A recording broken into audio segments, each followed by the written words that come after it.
Všetci ľudia sa rodia slobodní a seberovní v ich dôstojnosti a právach.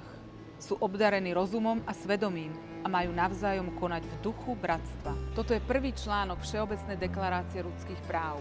Dnes si pripomíname výročie prijatia. Potreba chrániť ľudské práva a dôstojnosť každého človeka ma viedla do politiky a je stále mojou hlavnou misiou.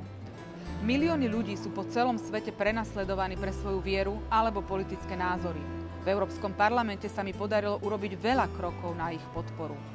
Ľudské práva sa však netýkajú len prenasledovania vo svete. Chrániť ich musíme aj doma. Na Slovensku vidíme náraz chudoby a nedôstojných podmienok pre život. Toto považujem za vážne zlyhanie súčasnej vlády. Naša vláda v mnohom zlyháva, ako doma, tak i v zahraničí. Hovoria o kresťanstve, no nevidím napríklad konkrétne kroky na ochranu prenasledovaných pre vieru. Nestačí len raz za rok si pripomenúť tento sviatok. Hodnoty slobody, rovnosti a dôstojnosti musia byť chránené neustále.